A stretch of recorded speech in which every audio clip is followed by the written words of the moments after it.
Ravi d'être là ce matin. Je suis donc le cofondateur de Open Classrooms. On est une société à mission dont la mission est de rendre l'éducation accessible. Un projet qui existe maintenant depuis de nombreuses années, puisque je l'ai commencé, comme Salil le disait, comme un hobby en 1999. Donc ça fait à peu près 23 ans que je fais des cours en ligne. D'abord comme un hobby purement voilà, de côté, quand j'étais au collège, puis au lycée. Et puis ensuite, c'est devenu une entreprise qui est devenue Open Classrooms. Donc je suis assez monomaniaque au niveau de mes projets. J'en ai un, mais il est suffisamment intense et passionnant pour m'occuper. Et aujourd'hui, pendant les quelques minutes avec lesquelles je serai avec vous, je souhaiterais vous parler de ceci, d'une conviction que j'ai acquise au fil du temps, qui est que seules les formations efficaces doivent survivre. C'est un peu brut de décoffrage peut-être, mais c'est une conviction assez forte parce qu'on ne parle pas assez de l'efficacité des formations. Et c'est un souci majeur qui a un impact majeur sur la société, qui est très sous-estimé. Donc ce que j'aimerais faire pendant cette présentation, c'est vous donner quelques chiffres, évidemment, sur le secteur, vous donner aussi un point de vue, quelques repères sur ce qui est en train de se passer et sur ce qui devrait arriver demain. Et je serai évidemment ravi de prendre vos questions si vous en avez. Premier constat et premier gros chiffre, plus de 28 milliards d'euros, c'est la dépense pour la formation professionnelle continue et l'apprentissage en 2021 en France. Bon, déjà, premier constat, c'est un montant assez conséquent. À dire si c'est assez, si c'est trop, si c'est beaucoup, je ne sais pas. Mais c'est quand même une dépense significative qui a lieu chaque année. Ça, c'est sur la formation professionnelle et l'apprentissage. Sur l'enseignement supérieur, donc là, on est sur peut-être l'étape d'avant, 33,8 milliards d'euros. Donc évidemment, tout ça est cumulatif. Ça, c'est l'année 2020. C'est le montant qui a été dépensé pour l'enseignement supérieur. Et si on rapporte à l'élève, alors on sait qu'en France, l'éducation est souvent gratuite ou semi-gratuite, mais il s'agit quand même de rappeler le coût d'un élève, parce que c'est une dépense, qu'elle soit faite par la puissance publique ou qu'elle soit au sein d'écoles privées. C'est en moyenne 11 580 € par année par étudiant. Voilà un peu ce que ça coûte. Et encore une fois, mon sujet n'est pas de dire ça coûte trop cher, il faudrait que ça coûte moins cher, je n'en sais rien, juste que ça représente de l'argent.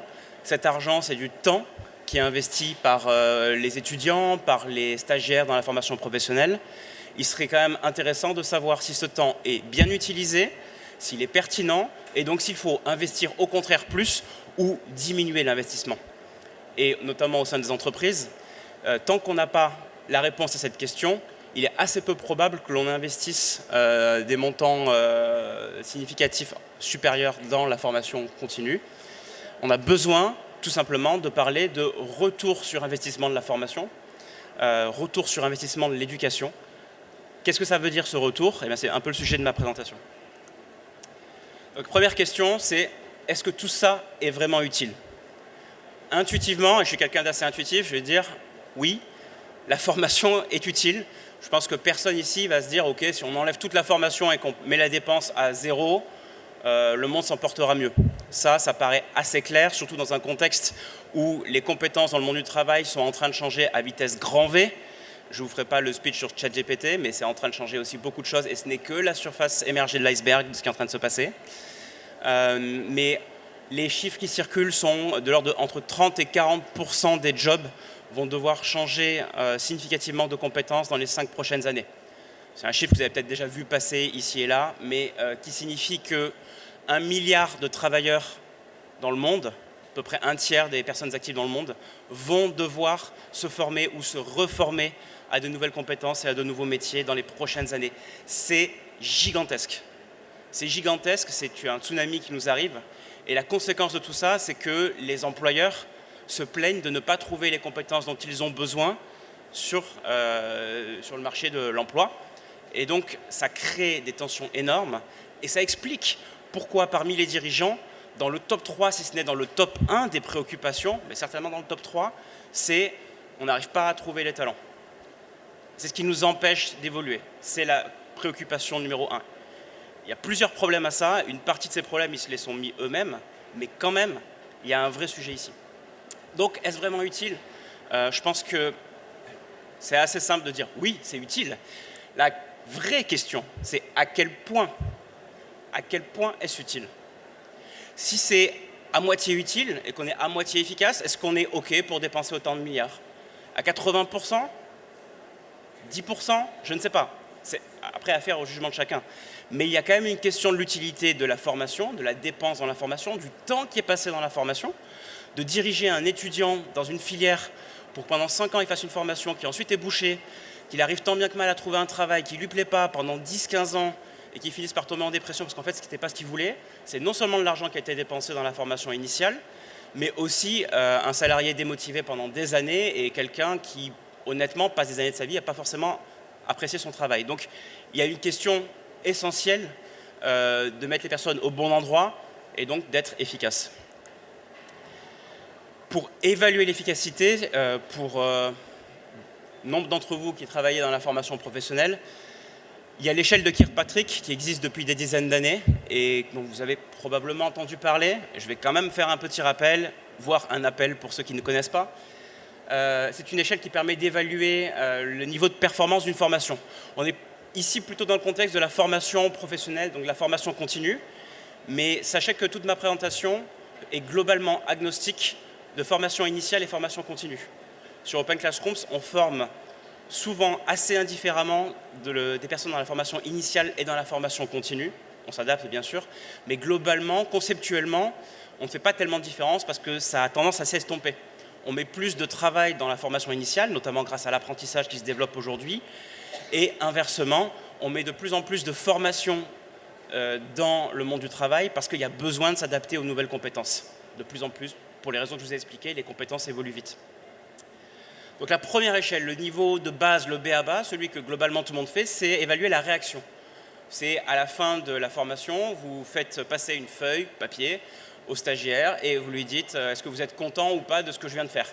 Évidemment, tout le monde met 5 sur 5 parce qu'on ne veut pas se mettre en bisbille avec le formateur. Donc les données sont complètement, souvent complètement faussées. Mais c'est en gros, voilà, ton avis à chaud, voire à froid sur la formation.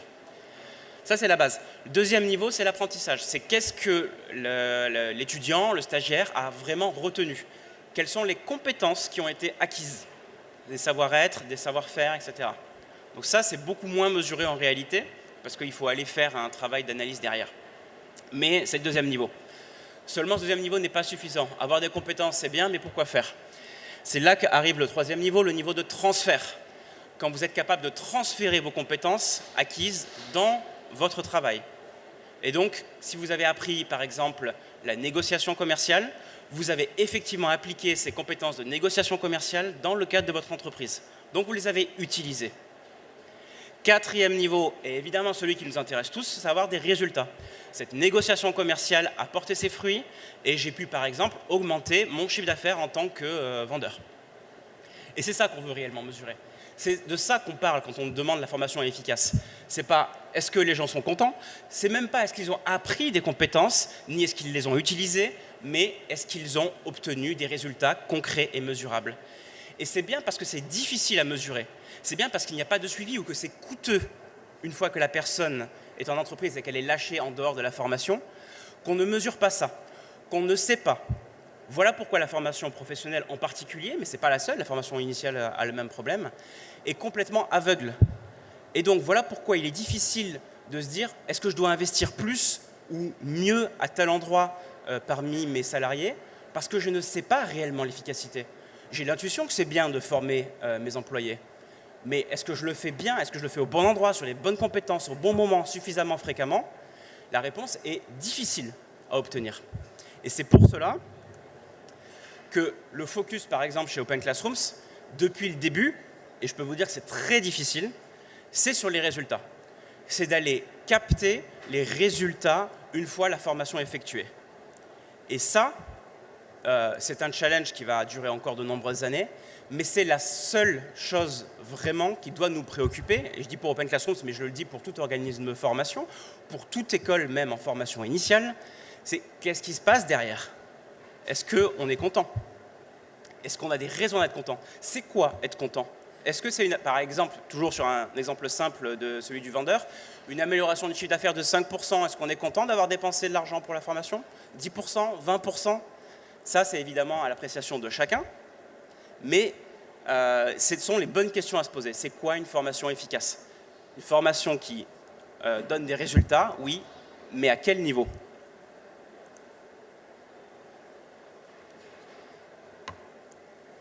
On va distinguer, je change un tout petit peu de sujet temporairement, deux types de formations. Des formations plus longues, plus conséquentes, qu'on va appeler de reskilling, où on va grosso modo changer la plupart des compétences d'un collaborateur pour changer de job ou obtenir une promotion significative. Là, on parle en général de quelques mois de formation, quasiment à temps complet, parfois plus, parfois 1 an, 2 ans, mais on essaye d'optimiser évidemment ce temps-là, pour obtenir donc un changement qui est assez significatif et qui généralement s'accompagne d'ailleurs pour le collaborateur d'un meilleur salaire ou d'une meilleure reconnaissance en général. Upskilling, là on est sur quelque chose de plus incrémentiel.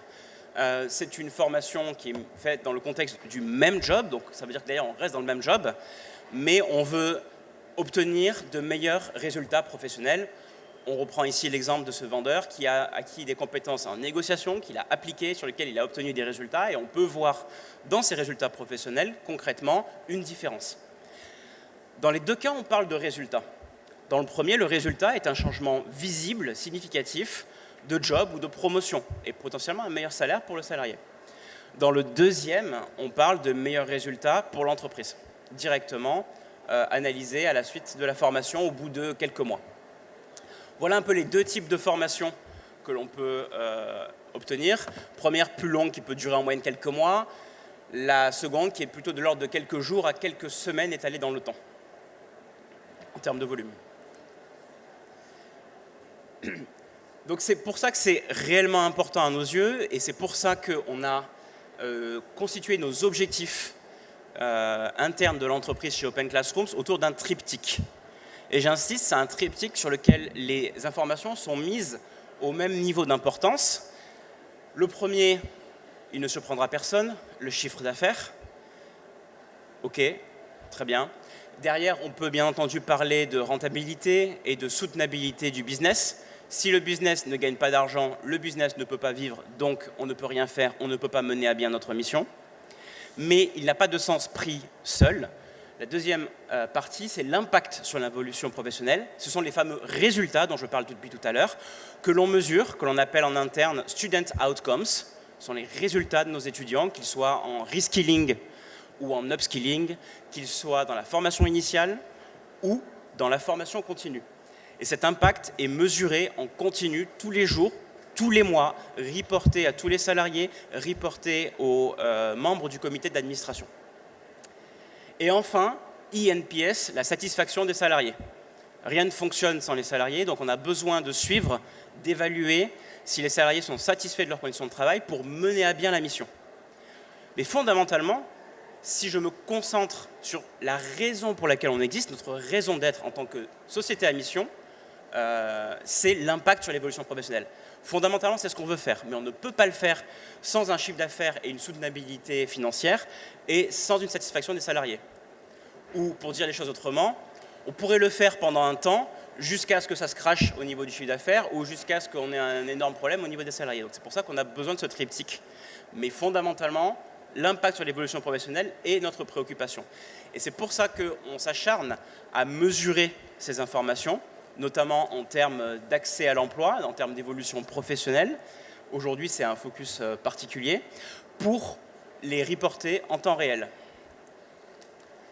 Donc, ce que vous voyez ici, par exemple, c'est un tableau de bord que l'on utilise en interne sur une de nos formations, on en a une 50aine en ligne, qui amène à des métiers en tension, ici technicien informatique, qui nous donne deux statistiques essentielles que vous voyez en haut à gauche et en haut à droite. Le taux de diplomation, quel est le pourcentage des étudiants qui ont démarré la formation, qui ont obtenu le diplôme à la fin. Et le deuxième, c'est le taux d'insertion dans l'emploi, quel est le pourcentage des étudiants qui, 6 mois après le diplôme, ont obtenu un emploi dans le métier visé. On a des définitions assez précises parce que justement, un mot peut changer beaucoup de choses. On a aussi le délai pour obtenir le diplôme et le délai pour trouver un emploi. C'est ce qu'on pilote, c'est ce qu'on reporte à nos investisseurs, mais c'est aussi ce que l'on commence à montrer en public, notamment sur Open Classrooms directement. Donc ce que vous voyez ici, vous pouvez le prendre en photo, mais vous pouvez tout à fait le retrouver sur Open Classrooms. Si vous allez voir la formation de technicien informatique, vous avez un lien vers ce tableau de bord qui nous donne de façon transparente l'accès à ces chiffres. Et plus précisément, l'accès aux formules.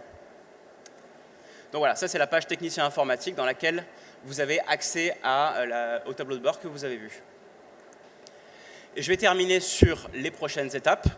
Qu'est-ce qui nous attend dans les prochains mois et les prochaines années? Quelles sont nos préoccupations? Parce que c'est bien beau de dire ça, mais ensuite, qu'est-ce qu'on doit faire? La première, c'est de mieux récupérer les informations liées aux évolutions professionnelles. Ça, c'est vraiment dur, parce que justement, une fois que les étudiants sont en entreprise, sont relâchés en entreprise, c'est compliqué d'avoir leur retour. On fait des sondages, on les rappelle, mais c'est coûteux. On est en train de réfléchir à s'interconnecter à des API, notamment LinkedIn, etc., pour suivre l'évolution professionnelle. Ça, c'est une façon aussi de l'automatiser, mais c'est un challenge qui d'ailleurs concerne toutes les écoles. Donc, mieux récupérer ces datas. Diffuser les données publiquement en temps réel. Ce que je vous ai montré, nous commençons à le diffuser sur certaines formations, mais nous n'avons pas encore mis en place le mécanisme qui permet de le faire sur 100% de nos formations. L'objectif demain est de le diffuser non seulement sur 100% de nos formations, mais aussi en temps réel, updaté jour par jour. Là aussi, un objectif de transparence, de responsabilité pour aussi inciter les autres organismes à faire de même parce que c'est vraiment ce qui va permettre d'évaluer l'efficacité des formations. On doit être capable aussi de fournir une analyse sociodémographique pour améliorer la diversité parce que ces chiffres changent en fonction des profils initiaux. Est-ce que la personne a déjà le bac ou pas? Est-ce que la personne vient d'un quartier prioritaire de la ville? Est-ce que la personne est réfugiée, etc. Les chiffres seront différents et il est intéressant de segmenter par profil sociodémographique. Donc, on est en mesure de le faire quasiment en interne à l'heure où je vous parle, et ce sera bientôt diffusé en externe. Et last but not least, parce que je pense que c'est le sujet, et je terminerai là-dessus vraiment, fournir aux recruteurs les moyens de recruter par compétence et non par diplôme. Certes, on propose des diplômes reconnus par l'État chez Open Classrooms, qu'on a la plupart des formations, qu'elles soient en présentiel ou en ligne, mais le sujet, ce n'est pas tant le diplôme. Le sujet, ce sont les compétences. Des personnes qui sortent d'un diplôme n'ont pas forcément les compétences que vous attendez dans l'entreprise, et vice-versa. Donc, on est sur un problème énorme d'efficacité du recrutement, et c'est ce qui empêche aussi les recruteurs de bien viser les collaborateurs. Quand ils se plaignent, notamment, qu'ils ne trouvent pas de personnes ayant les compétences qu'ils attendent, en fait, c'est parce qu'ils recherchent uniquement des Bac+5 de telle école, et avec 15 ans d'expérience. Pourquoi ils font ça? Par souci de temps et d'efficacité. Parce qu'ils n'ont pas le temps, parce que les personnes dans les RH ne connaissent pas forcément tous les métiers, et donc on part au plus vite et on dit Bac+5, 15 ans d'expérience. Mais ça ne prouve absolument pas les compétences. De nombreux recrutements se plantent, en moyenne 30 à 40% dans la première année des contrats en CDI sont coupés. C'est un coût énorme par collaborateur, entre 30 000 et 100 000 euros par recrutement échoué. Donc c'est très conséquent. Donc, le monde du recrutement, le monde de l'entreprise doit passer à l'échelle supérieure. Ça va être compliqué parce qu'on n'a pas encore la formule magique pour le faire, mais il va falloir analyser les compétences qu'on attend sur un métier, les mettre dans les job descriptions, les mettre dans les fiches de poste et recruter sur compétences et non plus par diplôme. Et ça permettra d'améliorer le monde de la formation et son efficacité. Merci.